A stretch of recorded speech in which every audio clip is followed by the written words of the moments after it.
பிறப்பு மனிதனாக பிறப்பு அப்படின்னு இருக்காங்க. அந்த பிறப்புல வந்து தேவனா பிறக்கிறது பெரிய அறிவு. எல்லாத்தையும் போய் ராமசாமிமையே பூச்சாமிலாம், ஆனா நம்மளை மட்டும் தான் மூக்கியா தேவருமையே ராக்கையா தேவருமைன்னு சொல்ல முடியும். அதனால வந்து எல்லாம் சொல்றாங்க ரவுடின்னு. ரவுடி, சண்டை போடுறவன், கத்தி எடுக்கிறவன், இவங்க எல்லாம் தான் இந்த ஜாதியில பிறந்திருக்காங்க. இந்த ஜாதியில பெற்றவங்களுக்கு தான் மரியாதை. இது என்ன புரியுது? தேவராம ஐயா வந்தாரு ஜெயிலுக்குள்ள ஒரு 100 பேரோட. நான் தான் பார்த்துக்கிட்டேன். இந்த மாண்டே வந்தாரு, அவர் ஒரு 10 ஒரு ஆளை பார்க்கல, நான் தான் பார்த்துக்கிட்டேன். இந்த சுரேஷ் தேவர் ஜெயிலுக்குள்ள நம்ம தேவர்ன்ற ஒரு பேரை எழுதி வச்சிருக்காரு. நான் 58 ஆண்டு ஜெயிலுக்கு போயிருக்கேன். ஆனா நான் ரவுடி பேரேன். ஆனா இந்த ஜாதிக்காண்டி நான் எதையும் செய்வேன். ஏன்னா தலைவர்னா சொல்றாங்க, எல்லாமே பேசிட்டு போயிடுறாங்க.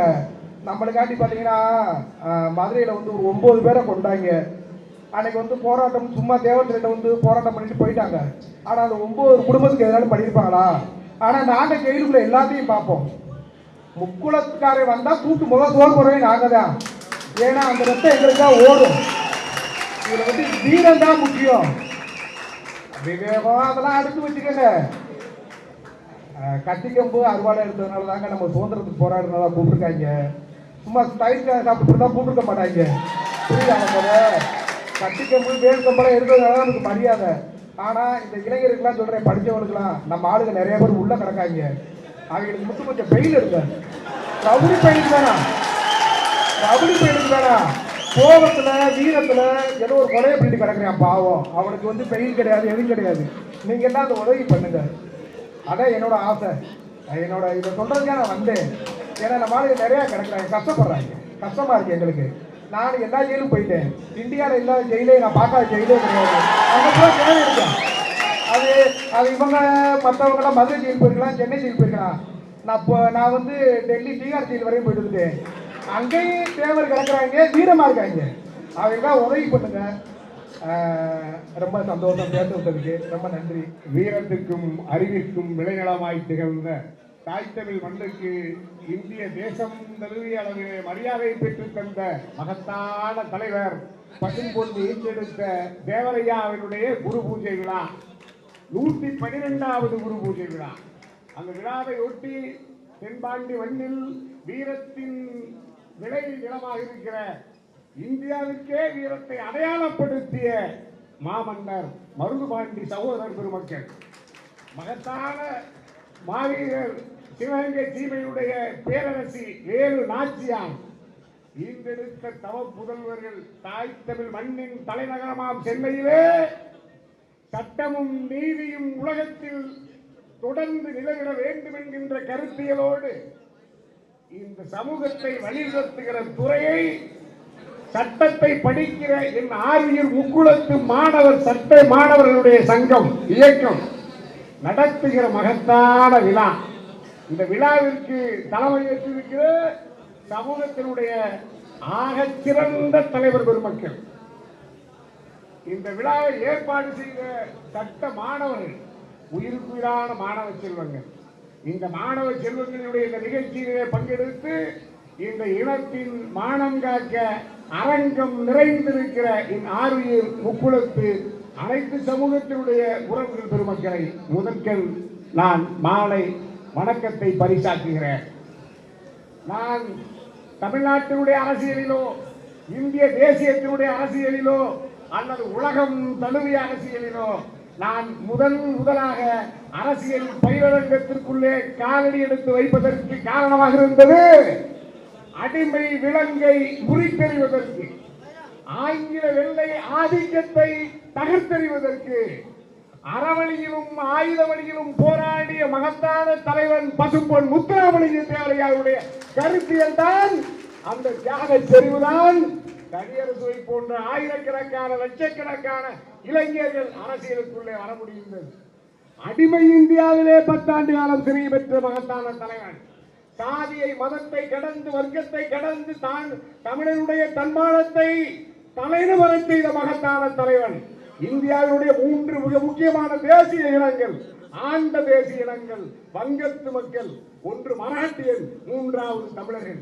அந்த வங்கத்து நேதாஜி சுபாஷ் சந்திரபோஸ் வியந்து பார்க்கிற வீரத்தின் வடிகுணமாய், வீரத்தினுடைய விளைவுணமாய், கருவரமாய் திகழ்ந்த ஐயா அவர்கள்.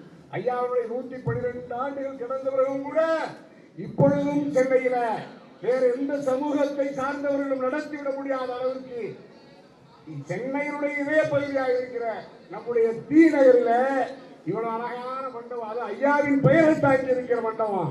அதுல திரும்ப திரும்ப நம்முடைய தலைவர் ஐயா அரசுமார் திரும்ப திரும்ப சொன்னாங்க, இந்த சமூகத்தில பல்வேறு தலைவர்கள் தோன்றி சமூகத்திற்காக தொண்டாற்றுகிறோம், சமூகத்தினுடைய கோரிக்கைகள் வென்றெடுக்கப்படல அப்படின்னு சொன்னாங்க. அதுக்கு நிறைய அறிவுரைகளை சொன்னாங்க. அவருக்கே உரித்தார் அந்த அடுக்கு மொழியில அவ்வளவு இந்த அரங்கத்தை கட்டி போட்டார். அந்த தலைவர்கள் மீது பாகுபாடு இல்லாத மாசற்ற பாகுபாடு இல்லாத அன்பை செலுத்துகிற தலைவர் அரசுமார் மருத்துவரார கூட மிகுந்த பொறுப்புணர்வோடு பாராட்டி முன்மொழிந்து இந்த சமூகத்தில் பல்வேறு விமர்சனங்களுக்கு, அடக்குமுறைகளுக்கு, துன்பங்களுக்கு, துயரங்களுக்கு இரையாகி இன்னும் சொல்ல போனால் இந்த சமூகத்தில் பிறந்து ஒரு சிறந்த தவறு செய்தால் கூட உடனே இந்த தமிழ்நாட்டில் கொடுக்கிற பட்டம் என்ன தெரியுங்களா? ரவுடியும்பா, வன்முறையும்பா. ரவுடி வன்முறை யாரை சொல்றான்? 24 மணி நேரமும் அதையே தொழிலாக கொண்டிருக்கிறவர்களை சொல்வதில்லை. ஆனால் இந்த சமூகத்தின் பெயரில் நாம் உரிமைகளுக்காக இழைக்கப்படுகிற அநீதியை எதிர்த்து போராடினால் இந்த சமூகத்திற்கு வெளியிலிருந்து அரசும் சட்டமும் சொல்லுகிறது ரவுடி என்று சொல்லுகிறது. அந்த கருத்தில நாம் உள்வாங்குவதில்லை. ரவுடியை ஒழிப்பதுதான் முக்குளத்து சமூகத்தினுடைய பணியாக இருந்திருக்கிறது. அரசை நிறுவுவதுதான் முக்குளத்து சமூகத்தினுடைய கடமையாக பணியாக இருந்திருக்கிறது. அப்படித்தான் எங்களுக்கு மருத்துவர் ஐயா போன்றவர்களும், நம்முடைய வாண்டையார் ஐயா போன்றவர்கள் எல்லாம், ராஜாவு முஸ்தபா போன்றவர்கள் எல்லாம் சாதி சமயங்களை கடந்து இந்த நம்ம சுரேஷ் தேவரையா உள்ள வரும்போது எவ்வளவு எழுச்சி, எவ்வளவு ராமநாதபுரம் மண்டலத்தில் அவர் எழுச்சி பார்த்து சொல்றாரு. என்ன சொல்றாரு? ரொம்ப கவனமா இருக்கணும், எழுச்சியா இருக்கீங்க, வேகமா இருக்கிறோம், இன்னும் நீங்க கவனமா இருக்கணும்னு சொல்றாங்க. அப்படியெல்லாம் இந்த தலைவர்கள் இல்லாத தியாகத்தை செய்து பல்வேறு வழக்குகளை சுமந்து இந்த சமூகம் இன்னும் உரிய அங்கீகாரத்தை பெற முடியல. மதுரையிலே விமான நிலையத்திற்கு பெயர் சூட்ட முடியவில்லை. தீண்டாமை வன்கொடுமை தடுப்பு சட்டத்திற்கு ஒரு நீதி கிடைக்கவில்லை. இன்று இந்த ஆதங்கத்தை வலிந்து பறக்கிறார்கள். இந்த சமூகம் மிகப்பெரிய செல்வங்களை சுரண்டியதில்லை. யாரையும் ஏமாற்றி பிழைத்த சமூகம் முக்குளத்து சமூகம் அல்ல. பல்வேறு தியாகங்களை அரசியல் துறையிலே, சமூக துறையிலே தந்த சமூகம். கல்வி அறிவால் இந்த சமூகத்தை மண்ணை சுரண்டார். இந்த சமூகம் இந்த உழைக்கின்ற இந்த மண்ணின் பூர்வகுடி மக்களாக இருக்கிற இந்த முக்குளத்து சமூகத்தினுடைய கோரிக்கைகளை நிறைவேற்றுவதற்காக, இந்த மக்களினுடைய அரசியல், சமூக, பொருளாதாரம் இன்னமும் வலிமை பெறுவதற்காக இந்த சட்ட முக்குளத்தூர் சட்ட மாணவர் இயக்கம் தொடர்ந்து பாடுபட வேண்டும். முக்குளத்து மாணவர் சட்ட இயக்கத்தினுடைய எல்லா நடவடிக்கைகளிலும் உங்கள் வீட்டு பிள்ளை தனியரசு குரலுக்கு ஓடோடி வருகிற தலைவர் பெருமக்கள், நான் சார்ந்திருக்கிற சமூகத்தின் தலைவர்களை அறிந்ததை விட என்னை உருவாக்கியது முக்குளத்து சமூகத்தினுடைய மூத்த தலைவர் ஐயா நகைமகன் தான் முதன்முதலாக இந்த அரசியலுக்கு கொண்டு வந்தார். இந்த தலைவர்கள் எல்லாம் தான் அரசியலில் எனக்கு பயிற்சி அளித்தார்கள். நான் பெற்ற அரசியல் முக்குளத்து சமூகத்தினுடைய வீரமும் அறிவும் தியாகமும் தெரிந்த அரசியல் என்பதால் தான் அரசியலிலே மூடர்களாய், பேடிகளாய், கோடைகளாய் கிடந்த வெறும் பிழைப்புவாத சமூகமாக இருந்த கொங்கு நாட்டினுடைய வேளாளர் சமூகத்தை இந்த வீரத்தின் விளைநிலத்தில் இருந்து நான் எடுத்துக்கொண்ட கற்றுக்கொண்ட பாடத்தை அந்த மண்ணிலே ஒரு 10 ஆண்டுகள் செலுத்தினேன். சட்டமன்றத்திற்கு ஒரு தனியரசு வந்திருக்கிறேன். இன்னமும் நம்முடைய முக்குளத்து சமூகத்தை சார்ந்தவர்கள் ஒட்டுமொத்த இந்திய தேசத்தை ஆளுகிற காலத்தை, தமிழ் தேசியத்தையும் இந்திய தேசியத்தையும் நிறுவுவதற்கு வலிமையான ஒரு மக்கள் சமூகமாக என்னுடைய சமூகம் அரசியல் கற்று சமூக பொருளாதாரத்திலே முன்னேறுவதற்கு உங்கள் வீட்டு பிள்ளை தனியரசு துணை நிற்பேன். வாழ்க. இந்த ஐயா பசுமன் முத்துராமலிங்க தேராளருடைய இந்த 112வது குரு பூஜையில ஐயாவை வணங்கி, ஐயாவை பின்பற்றுகிற, ஐயாவின் கனவுகளை நனவாக்குகிற என் ஆர்வலர் உறவுகளுக்கு என் தலையார்ந்த பணிவான வணக்கத்தை பரிசாக்கி விடைபெறுகிறேன். நன்றி.